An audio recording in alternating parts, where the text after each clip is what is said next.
17A ಕೊಟ್ಟಿರೋದ್ರಿಂದ prosecution ಅನುಮತಿ ಕೊಟ್ಟಂಗೆ ಆಗಲ್ಲ. ಆ ಪ್ರಾಸಿಕ್ಯೂಷನ್ ಅನುಮತಿಯನ್ನು ಕೊಟ್ಟಿಲ್ಲ ಅಂತ ಸ್ಪಷ್ಟವಾಗಿ ಹೇಳಿದ್ದಾರೆ. ನಮಗೆ ಆಪ್ಷನ್ಸ್ ಇವೆ, ಡಿವಿಷನ್ ಬೆಂಚ್ ಹೋಗೋದಿದೆ, ಬೇರೆ ರೀತಿಯಿಂದ ವಿಚಾರಣೆ ಮಾಡ್ಬೋದು. ಹೇಗಿರುತ್ತೆ ಕಾನೂನು ಹೋರಾಟ ಇವತ್ತು ತೀರ್ಪನ್ನು ನೀಡಿದೆ ಹೈಕೋರ್ಟ್? ನೋಡಿ, ಸನ್ಮಾನ್ಯ ಮುಖ್ಯಮಂತ್ರಿಗಳು ಹೇಳಿದ್ದಾರೆ, ನಾವು ಕ್ಯಾಬಿನೆಟ್ ಕಲೀಗ್ಸ್ ಎಲ್ಲರೂ ಮಾತಾಡ್ಕೋತೀವಿ ಹಾಗೂ ವಕೀಲರ ಜೊತೆಗೆ ಮಾತಾಡ್ತೀವಿ.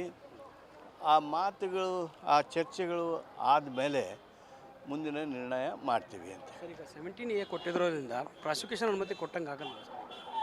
ಇಲ್ಲ, ಪ್ರಾಸಿಕ್ಯೂಷನ್ ಅನುಮತಿ ಕೊಡೋದಿಲ್ಲ, ಕೊಟ್ಟಿಲ್ಲ ಅಂಥೇಳಿ 218 ಕೆಳಗೆ ಆ ಪ್ರಾಸಿಕ್ಯೂಷನ್ ಅನುಮತಿಯನ್ನು ಕೊಟ್ಟಿಲ್ಲ ಅಂತ ಸ್ಪಷ್ಟವಾಗಿ ಹೇಳಿದ್ದಾರೆ. ಸರ್, ಇವತ್ತು ಕೋರ್ಟ್ನ ತೀರ್ಪಿನ ಮೇಲೆ BJP ಹೋರಾಟವನ್ನು ಮಾಡ್ತಿದೆ, CM ರಾಜೀನಾಮೆ ಕೊಡಬೇಕು ಅಂತ. ಎಲ್ಲಿ ಕುಮಾರಸ್ವಾಮಿ ಅವರು ಕೊಡೋದು ಅವಶ್ಯ ಇಲ್ಲ ಅಂತ ಹೇಳಿದ್ದಾರೆ, ನಾ ಕೊಡು ಅಂತ ಕೇಳೋಂಗಿಲ್ಲ ಅಂತ ಹೇಳಿದ್ದಾರೆ. ವಿಜೇಂದ್ರ ಅವರು ಇವಾಗ ರಾಜೀನಾಮೆ ಕೊಡಬೇಕು ಅಂತ ತಾಲೂಕಾ ಮಟ್ಟದಲ್ಲೂ ಕೂಡ ಜಿಲ್ಲಾ ಮಟ್ಟದಲ್ಲಿ ಹೋರಾಟಕ್ಕೆ ಕರೆ ಕೊಡ್ತಾರೆ ಅಂತ ಅದನ್ನ ಕೇಳಿದೆ.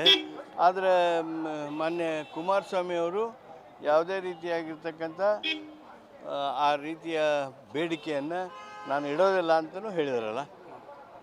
ಮುಂದೆ ಕಾನೂನು ಹೋರಾಟ ಹೇಗಿರುತ್ತೆ? ಕಾನೂನು ಹೋರಾಟ ನಮಗೆ ಆಪ್ಷನ್ಸ್ ಇವೆ, ಡಿವಿಷನ್ ಬೆಂಚ್ ಹೋಗೋದಿದೆ, ಸುಪ್ರೀಂ ಕೋರ್ಟ್ಗೆ ಹೋಗಬೇಕಾದದ್ದು ಇದೆ, ಅಥವಾ ನಾವು ಬೇರೆ ರೀತಿಯಿಂದ ವಿಚಾರಣೆ ಮಾಡ್ಬೋದು. ನಾವು ಕೂತು ಚರ್ಚೆ ಮಾಡಿದ ಮೇಲೆ ನಿರ್ಣಯಿಸ್ತೇವೆ. ಗ್ಯಾರಂಟಿ ನ್ಯೂಸ್, ಸುದ್ದಿ ಖಚಿತ, ನ್ಯಾಯ ನಿಶ್ಚಿತ.